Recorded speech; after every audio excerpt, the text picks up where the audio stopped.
Selamat bertemu saudara-saudara semua dimanapun berada dalam online service live Facebook. Semoga semuanya ada di dalam keadaan sehat dan mendapat perlindungan daripada Tuhan. Mari saudara-saudara sekalian, kita ambil waktu sejenak untuk mendapat siraman rohani pada saat ini. Jangan takut, pasti Tuhan akan menolong kepada kita tentang permasalahan kita hari ke hari. Pernyataan Tuhan itu memang ajaib, saudara, bagi orang yang percaya, dan kita menjadi berkat bagi orang-orang yang lain. COVID-19 hampir berakhir, tapi masih berada di sekitar kita. Tetap kita harus hati-hati dan waspada, sebab masalah baru bisa timbul tiba-tiba, saudara sekalian, tanpa diundang. Tapi Tuhan tetap akan menyertai dan menjadi perlindungan bagi orang-orang yang percaya. Sebab itu, marilah saudara sekalian, kita gunakan waktu ini untuk lebih mengasihi lagi kepada Tuhan. Hidup lebih dekat lagi kepada Tuhan. Tetap percayalah terus kepada janji-janji daripada Tuhan. Pasti terjadi dan akan digenapi. Ada amin, saudara sekalian?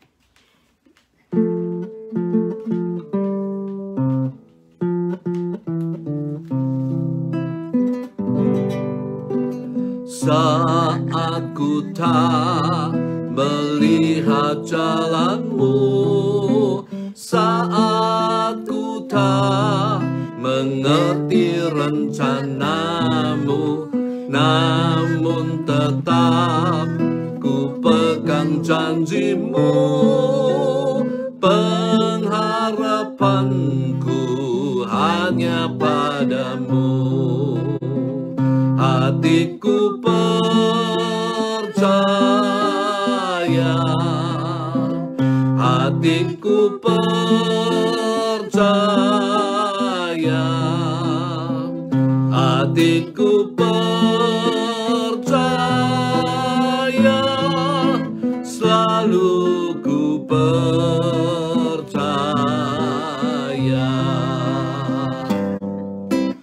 Saat ku tak melihat jalanmu, saat ku tak mengerti rencanamu, namun tetap ku pegang janjimu.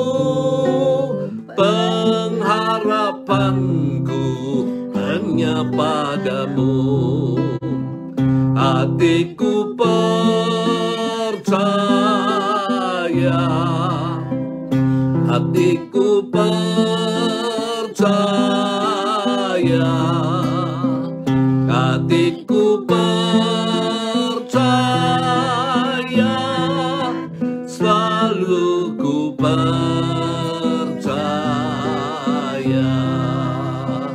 Lord, I will trust in you. Lord, I will trust in you. Lord, I will trust in you. My heart will trust in you. Hatiku percaya, hatiku percaya, hatiku percaya, selalu ku percaya.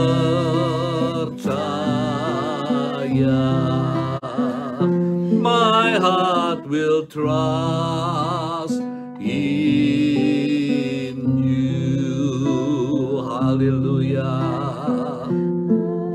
Kami muliakan nama-Mu Tuhan. Kami muliakan nama-Mu. Kami besarkan nama-Mu. Haleluya. Oh, haleluya. Kami muliakan nama-Mu. Kami agungkan Engkau. Kami agungkan nama-Mu Tuhan. Haleluya, haleluya, haleluya, haleluya. Kami muliakan nama-Mu, kami datang dengan penyembahan kami. Haleluya, nama-Mu yang dimuliakan Tuhan. Kami percaya kepada Engkau.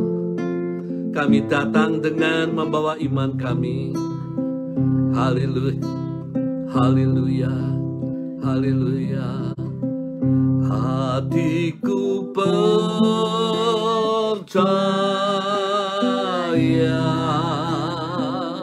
hatiku percaya,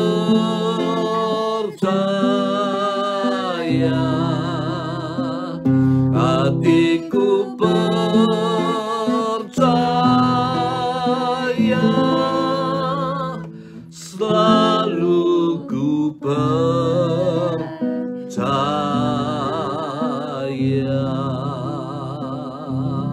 Kami muliakan nama-Mu Tuhan. Terima kasih Tuhan.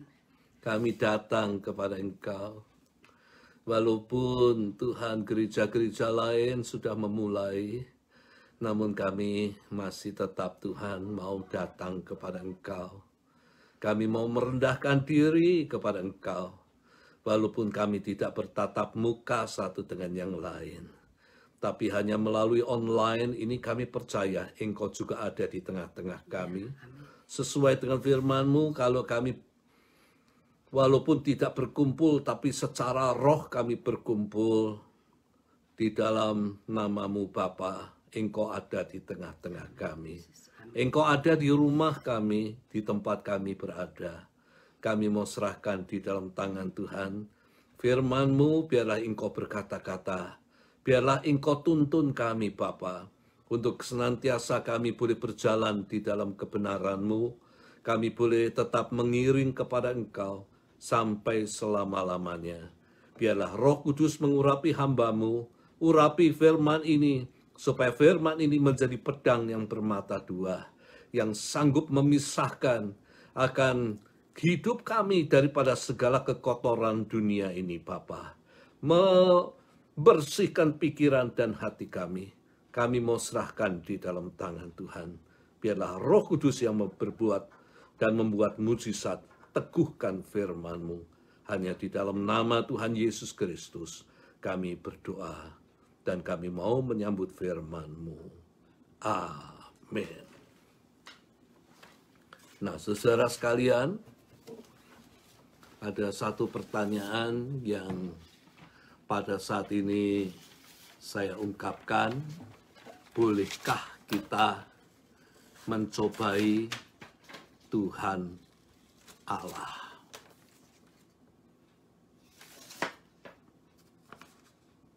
Dan pertanyaan ini mungkin saudara bisa menjawabnya pribadi demi pribadi. Kalau kita bersama-sama mau membeli mobil, apa yang harus kita lakukan?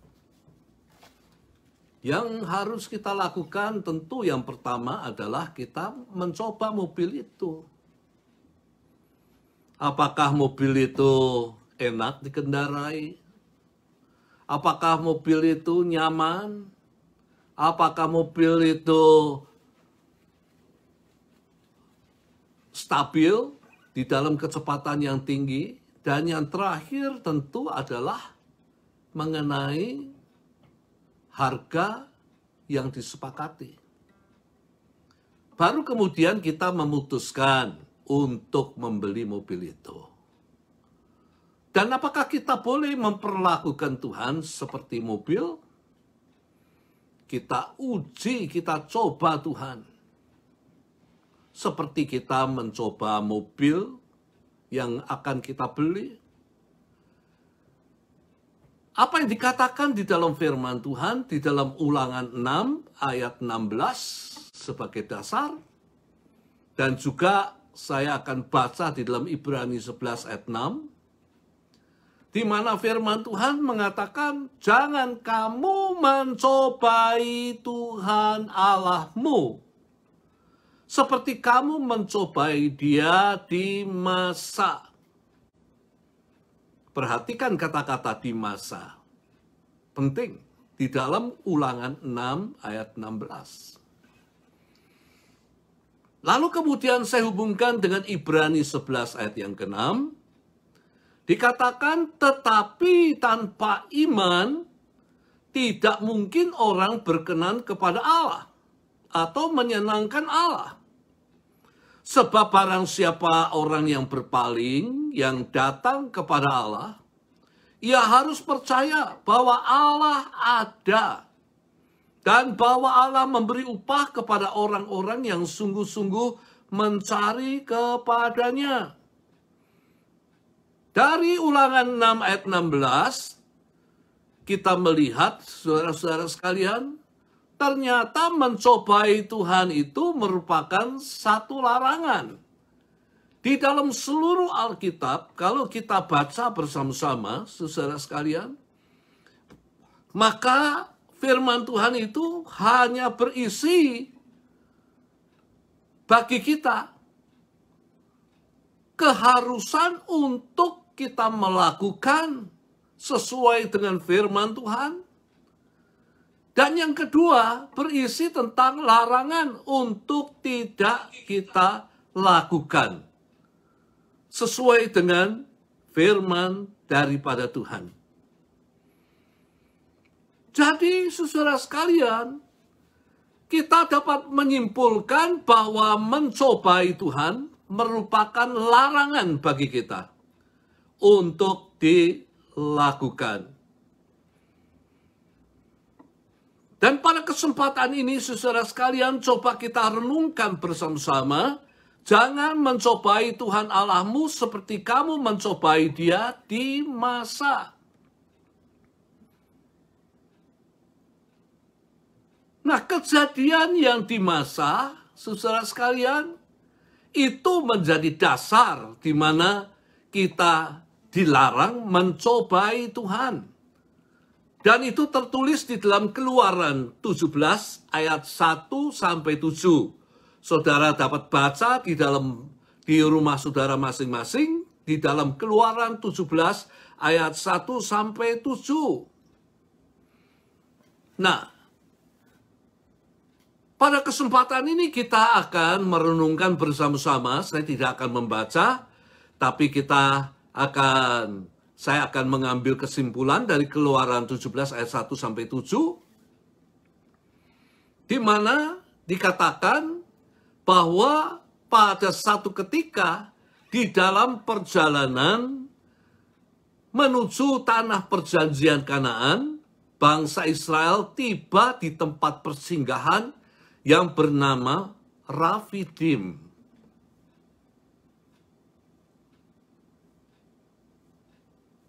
Nah, nama Rafidim ini kemudian berubah, saudara sekalian, diganti dengan nama Masa dan Meribah. Nah, kita akan merenungkan bersama-sama mengenai Rafidim. Apa yang terjadi di Rafidim? Terjadi pertengkaran hebat antara umat Israel dengan pemimpinnya, yaitu Musa. Karena ketika mereka tiba di Rafidim, tempat itu, ternyata tempat itu tidak ada air untuk diminum. Mereka menjadi kehausan. Nah, kita tentu bisa membayangkan, di dalam melakukan perjalanan menuju tanah perjanjian Kanaan melalui padang gurun, maka air merupakan kebutuhan untuk survive. Dan banyak film-film menceritakan bagaimana orang yang berjalan di padang gurun yang akhirnya harus mati oleh karena kehausan. Nah, saat itu di Rafidim mereka membutuhkan air minum. Namun tidak mendapatkan air untuk diminum. Dan ini yang menyebabkan pertengkaran dengan Musa. Mereka bersungut-sungut. Mereka tidak puas. Mereka marah. Dan meminta pertanggungjawaban kepada Musa karena telah membawa mereka keluar daripada Mesir untuk sengsara menurut mereka. Untuk membunuh mereka. Membunuh anak-anak mereka. Membunuh ternak mereka dengan kehausan. Dan mereka bermaksud membunuh Musa. Dengan melempari batu. Atau yang diistilahkan dengan istilah Alkitab, merajam dengan batu sehingga mati, saudara sekalian. Bila orang merasa tidak puas dan marah, maka yang dilakukan pasti kejahatan, bukan kebaikan. Dan kita bisa menyaksikan di sekitar kita bagaimana seorang pemimpin yang diminta untuk lengser. Untuk mengangkat pemimpin yang baru atau yang paling parah adalah membunuh. Seperti yang dihadapi oleh Musa. Permasalahannya adalah mereka menuntut Musa memberikan air. Padahal mereka seharusnya memahami bahwa manusia itu hanya daging. Musa itu hanya manusia. Bukan Allah yang dapat melakukan segala perkara. Dari sini kita memahami, saudara sekalian, kadang-kadang kita berharap kepada manusia yang tidak bisa menolong kita. Mengapa di dalam segala kebutuhan, keperluan yang kita hadapi, kita tidak meminta kepada Allah? Dan kalau kita hanya berharap kepada manusia, itu namanya salah alamat. Dan Musa mengalami stres. Karena ia dituntut untuk memberi apa yang tidak dapat dia lakukan. Kemudian di dalam Alkitab dikatakan Musa berseru-seru kepada Allah.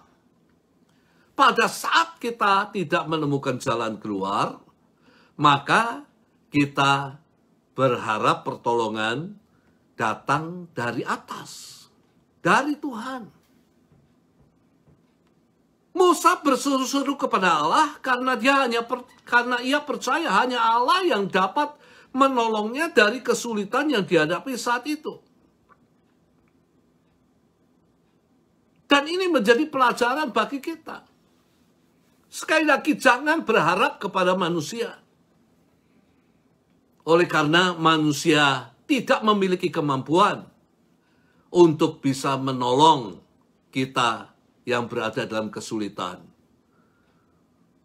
Mungkin manusia bisa menolong. Tapi ada kalanya manusia tidak bisa menolong kita. Menyelamatkan kita. Cari pertolongan kepada Allah. Kita harus percaya bahwa Tuhan kita Yesus yang dapat menolong kita. Oleh karena apa? Ia dapat melakukan segala sesuatu. Bahkan yang mustahil bagi kita, tidak mustahil bagi Allah. Yang sangat sulit bagi kita, gampang bagi Allah. Oleh karena dia adalah El Shaddai, Allah yang Maha Kuasa, yang mampu melakukan segala perkara. Dan apa yang terjadi ketika Musa dia berseru-seru kepada Allah, maka Allah itu membuat mujizat. Perhatikan sebelum mujizat terjadi. Firman Tuhan kepada Musa, bawa beberapa tua-tua Israel, bawa tongkatmu, pukul gunung batu itu. Dan ketika Musa melakukan firman Allah, maka air keluar dari gunung batu. sehingga umat Israel tidak mati kehausan. Sekali lagi, mujizat bukan terjadi oleh karena tongkat Musa sakti. Saya mendengar banyak orang mengejar-ngejar mengenai tongkat Musa, ingin mendapatkan tongkat Musa.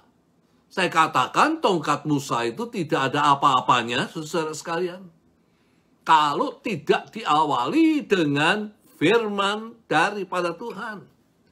Yang berkuasa itu adalah firman daripada Tuhan. Apa yang keluar daripada mulut Tuhan tidak akan kembali dengan sia-sia. Sehingga ketika Musa memukul gunung batu itu, maka mujizat terjadi. Tuhan mengerjakan mujizat. Oleh karena dia telah berfirman sebelumnya kepada Musa. Sehingga gunung batu itu mengeluarkan air yang berlimpah-limpah. Sehingga umat Israel mendapatkan apa yang dibutuhkan terpenuhi. Namun pada kesempatan ini, saudara sekalian, saya hendak memberitahukan ada air yang sangat ajaib. Air di gunung batu itu hanya mampu untuk menghilangkan rasa haus secara temporer. Karena mereka akan melakukan perjalanan kembali dan mereka akan merasa kehausan. Mereka membutuhkan air di dalam perjalanan mereka.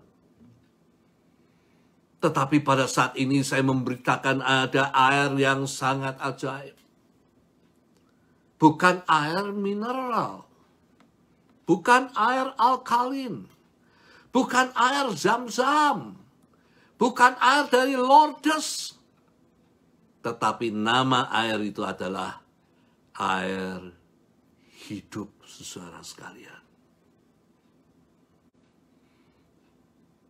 Air yang ditawarkan kepada perempuan Samaria. Perempuan yang asing. Yang bukan Israel. Dan Yesus mengatakan mengenai air ini di dalam Yohanes 4 ayat 13 dan 14.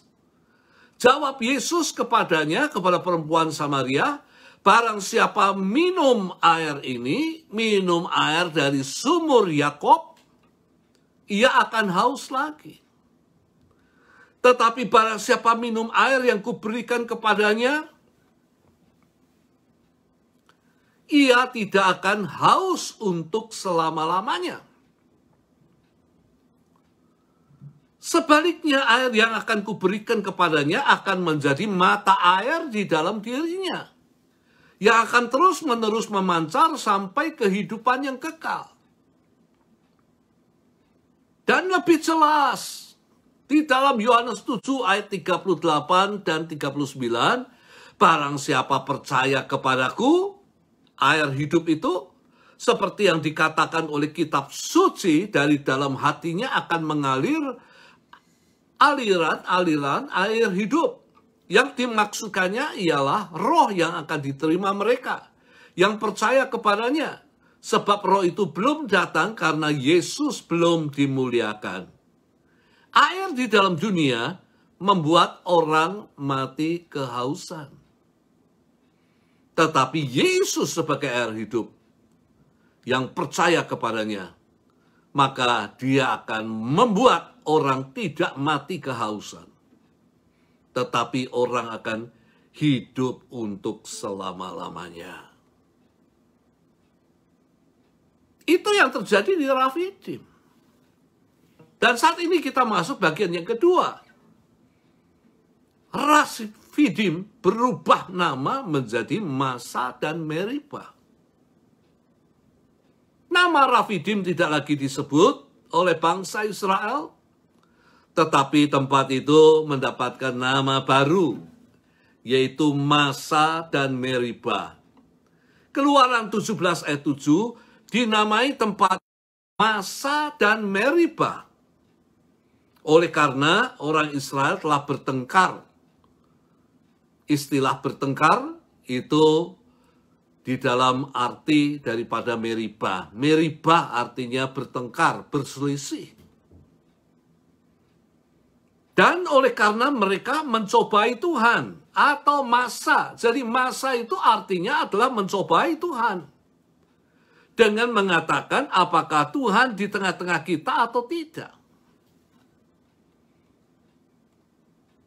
Dan masa di sini, saudara sekalian, ditempatkan di bagian awal karena penting. Tempat itu disebut masa dan meribah. Di dalam Ulangan 6 ayat 16, jangan kamu mencobai Tuhan Allahmu seperti kamu mencobai dia di masa. Masa itu sangat penting pengertiannya. Artinya apa? Artinya mencobai Tuhan atau menguji Allah.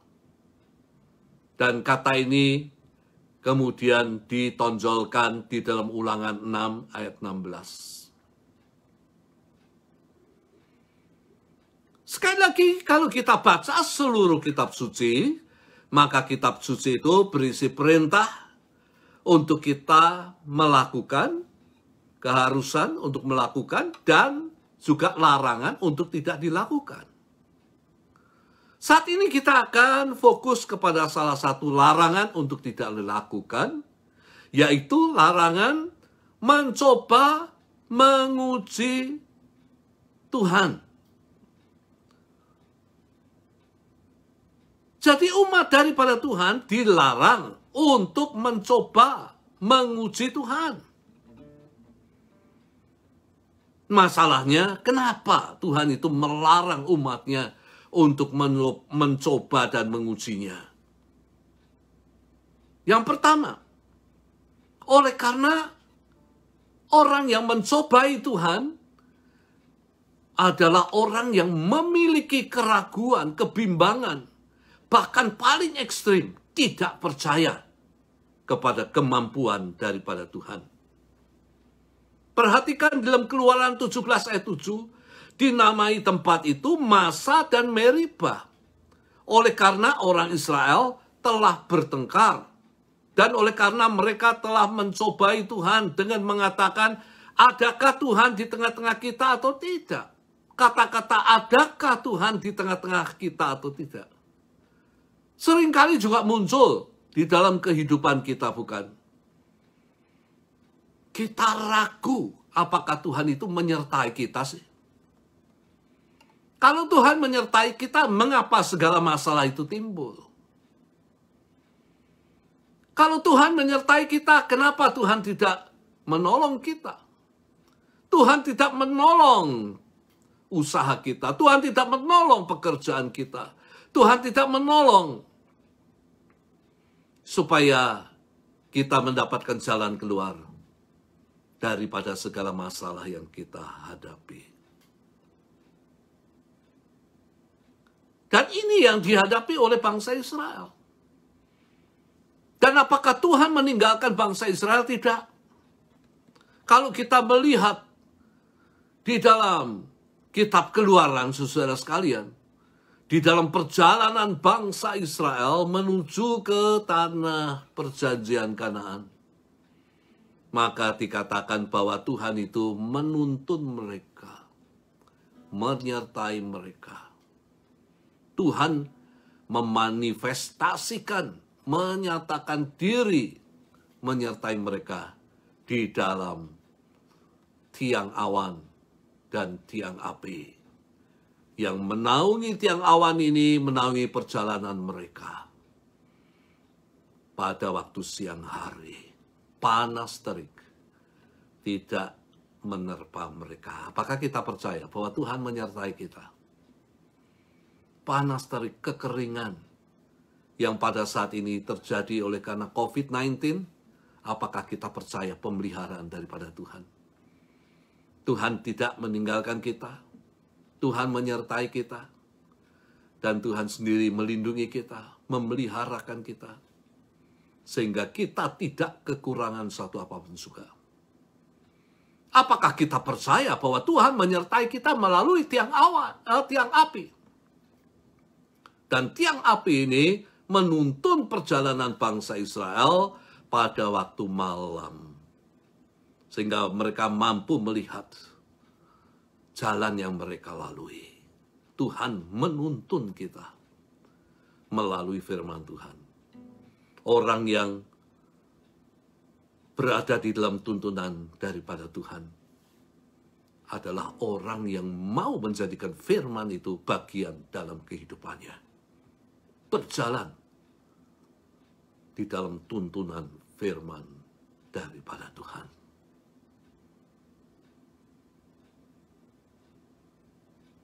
Marilah kita tidak meragukan akan penyertaan daripada Tuhan.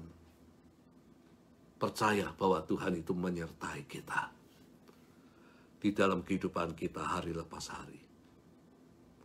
Nah, di dalam Mazmur 78 ayat 18 sampai 20 dikatakan di sana, mereka mencobai Allah. Mereka kembali lagi, saudara sekalian, mencobai Allah dalam hati mereka dengan meminta makanan menuruti hawa nafsu mereka. Mereka berkata kepada Allah, sanggupkah Allah menyajikan hidangan di padang gurun, di mana tidak ada makanan? Apakah Tuhan sanggup mengadakan yang tidak ada menjadi ada?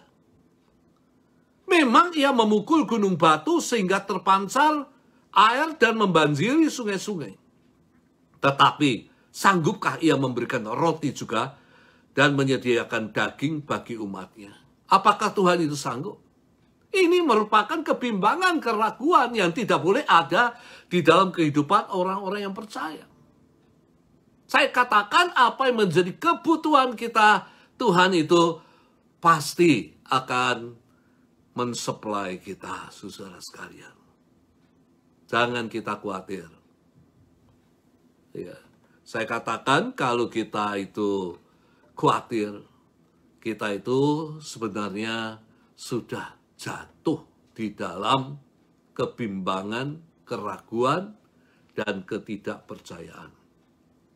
Yakobus 1 ayat 7. Orang yang demikian, yang meminta di dalam kebimbangan, janganlah mengira bahwa ia akan menerima sesuatu dari Tuhan. Dia tidak akan menerima apa-apa. Jadi yang pertama-tama, mengapa umat Tuhan tidak boleh mencobai Tuhan? Karena mereka bimbang, ragu. Ya, mencobai Tuhan itu berarti mereka bimbang, ragu akan kemampuan daripada Tuhan.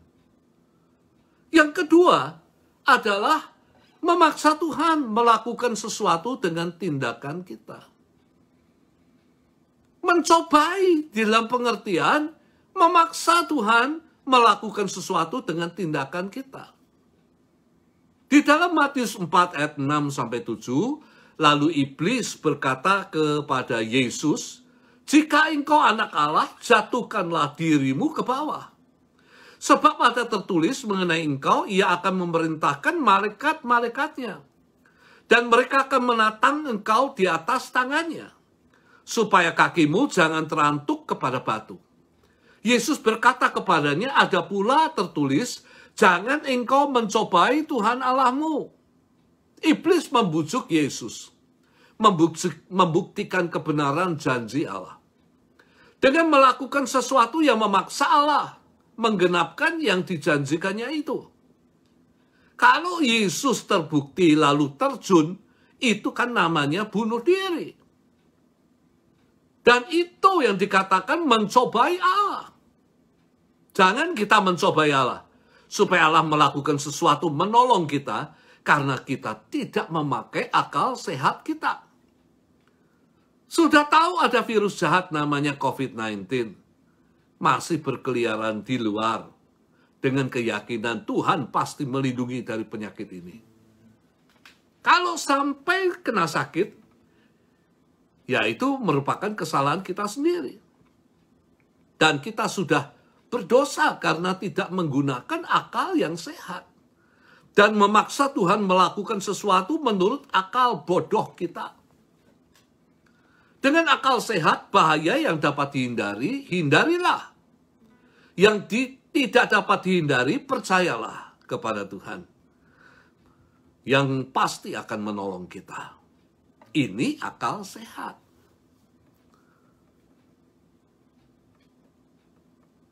Nah, kita masuk di dalam bagian berikutnya, saudara sekalian.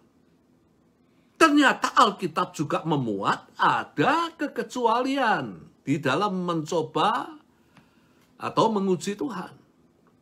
Walaupun ada larangan untuk mencoba, namun ada kekecualian. Hanya terdapat satu-satunya di dalam Maliaki 3 ayat 10. Bawalah seluruh persembahan persepuluhan itu ke dalam rumah perbendaharaan, supaya ada persediaan makanan di rumahku. Dan ujilah aku. Sekali lagi, dan ujilah aku, firman Tuhan semesta alam. Apakah aku tidak membukakan bagimu tingkap-tingkap langit dan mencurahkan berkat kepadamu sampai berkelimpahan? Hanya mengenai persembahan persepuluhan, Tuhan mengizinkan kita untuk mengujinya. Ia berjanji akan mengubah kutub. Apa itu kutub? Hal-hal yang buruk, ketidakberuntungan yang datang dalam kehidupan kita akan dirubah menjadi berkat. Menjadi hidup yang diberkati. Hal-hal yang baik, keberuntungan yang Tuhan akan datangkan dalam kehidupan kita. Hanya inilah satu-satunya kekecualian di dalam larangan untuk mencobai Tuhan. Kita masuk bagian terakhir, saudara sekalian, bagian yang ketiga. Apa yang seharusnya kita lakukan? Apa yang seharusnya kita perbuat? Kalau kita dilarang mencobai Tuhan, maka yang harus kita lakukan adalah kita harus beriman, percaya sepenuhnya kepada Tuhan. Dan iman ini penting di dalam kekristenan. Yang pertama, melalui iman kita diselamatkan.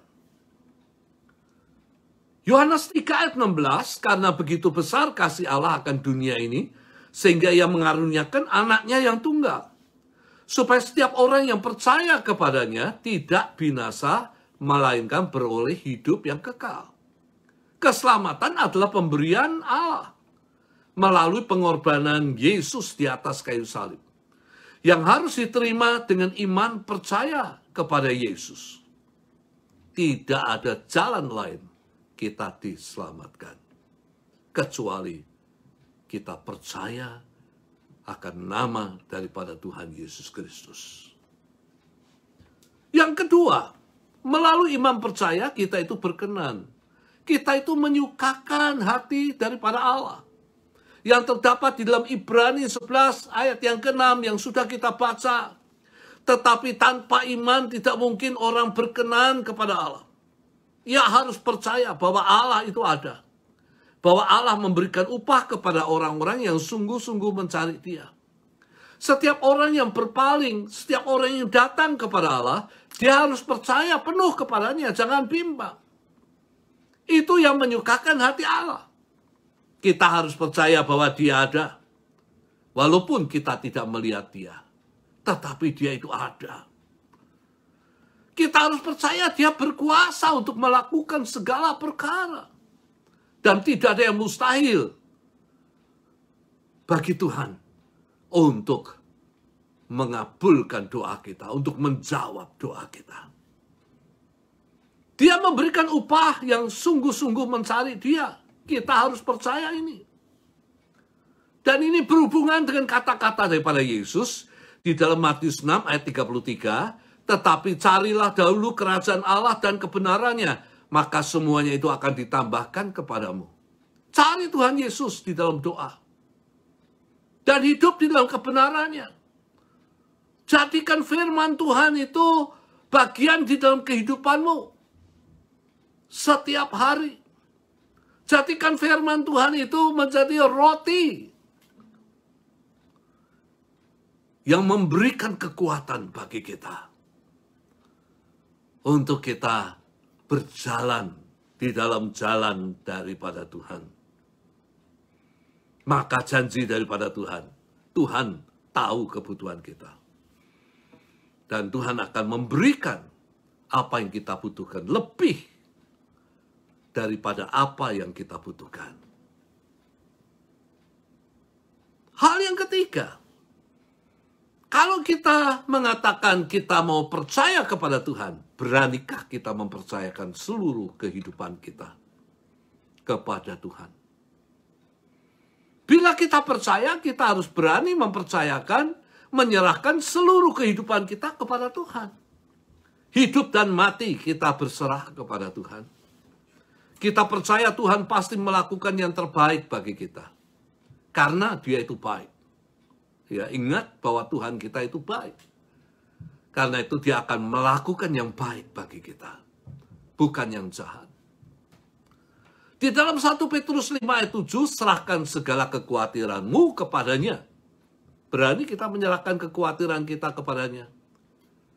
Dan kita kemudian melepaskan diri daripada kekhawatiran itu karena kita sudah menyerahkan kepadanya. Sebab Ia yang memelihara kamu. Ketika menghadapi masalah di dalam usaha, masalah di dalam kesehatan, dalam pekerjaan, dan di dalam keluarga kita, dan masalah-masalah yang lain, kita serahkan semuanya kepada Tuhan.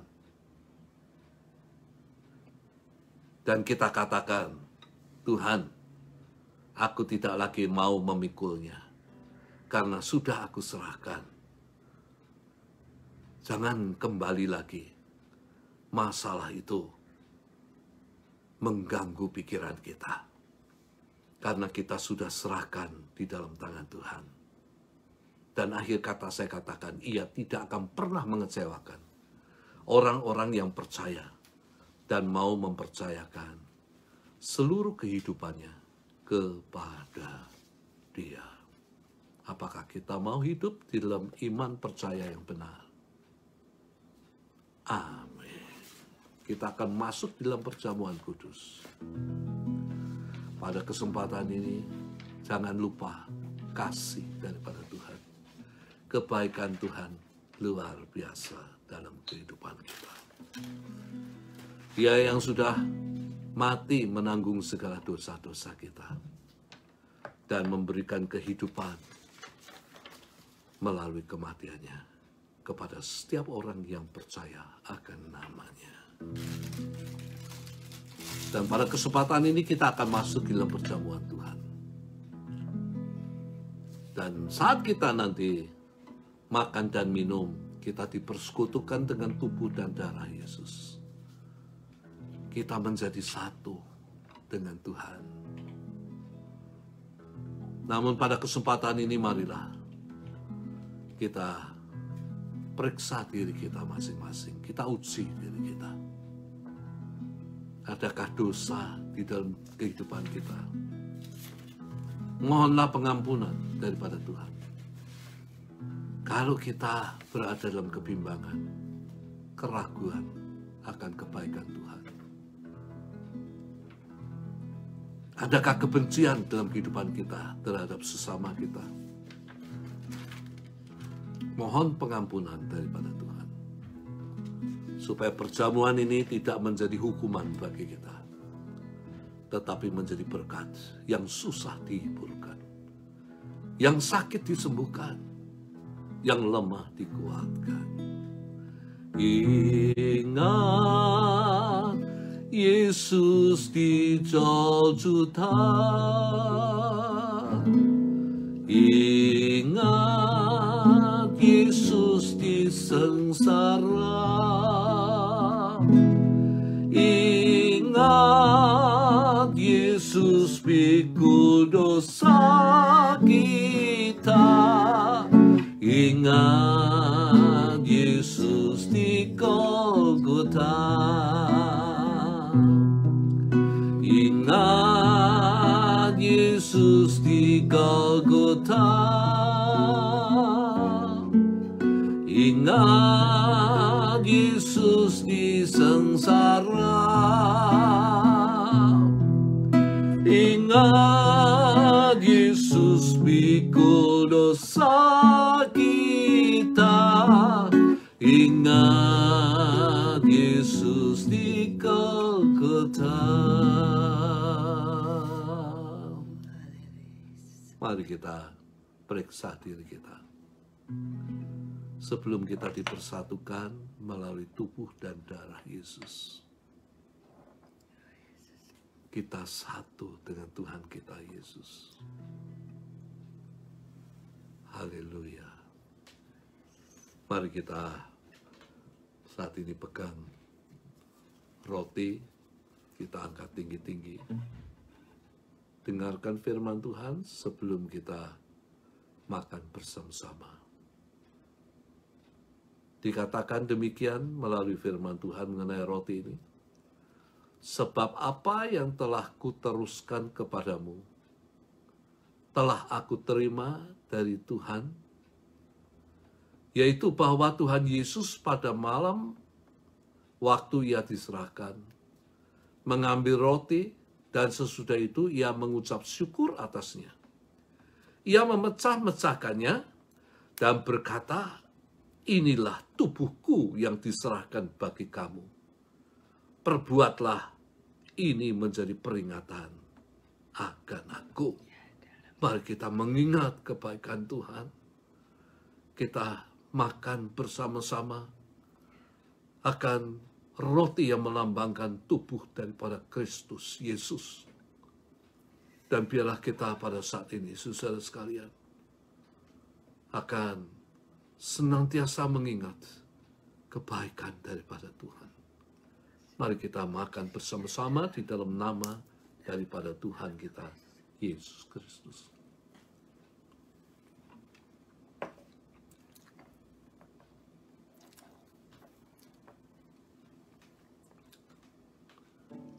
Mari kita angkat cawan anggur ini tinggi-tinggi. Kita akan sama-sama minum setelah firman daripada Tuhan mengenai cawan ini. Dikatakan demikian. Demikian juga ia mengambil cawan sesudah makan, lalu berkata, cawan ini adalah perjanjian baru yang dimeteraikan oleh darahku. Perbuatlah ini setiap kali kamu meminumnya menjadi peringatan akan aku. Sebab setiap kali kamu makan roti ini dan minum cawan ini, kamu memberitakan kematian daripada Tuhan. Mari kita minum sama-sama di dalam nama Tuhan Yesus Kristus. Tuhan, kami mengucap syukur. Kami tidak akan melupakan kebaikan dan kasih-Mu Bapa dalam kehidupan ini. Kami akan selalu ingat dan kami selalu bersyukur. Dan kami mau Tuhan mengasihi Engkau, karena Engkau lebih dulu mengasihi kepada kami. Kami doakan juga pada kesempatan ini, Tuhan, biarlah Engkau tolong, supaya benar-benar COVID-19 ini berhenti. Dan Engkau sendiri yang akan menolong, supaya boleh didapat vaksin untuk mengatasi semua ini. Berkati seluruh jemaat-Mu. Berkati Tuhan, berikan iman, percaya yang teguh, melalui persekutuan dengan Engkau. Terima kasih Bapa. Kami serahkan dalam tangan Tuhan di dalam nama Tuhan Yesus Kristus yang menjadi juru selamat kami berdoa. Dan kini saya memberkati, angkat tangan saudara, kasih daripada Allah Bapa, kasih karunia Tuhan Yesus di dalam persekutuan dengan Roh Kudus menyertai engkau sampai Maranatha Tuhan Yesus Kristus datang untuk kedua kalinya. Dan sebagai akhir kata, saya dan istri mengucapkan, Tuhan memberkati sampai berjumpa lagi.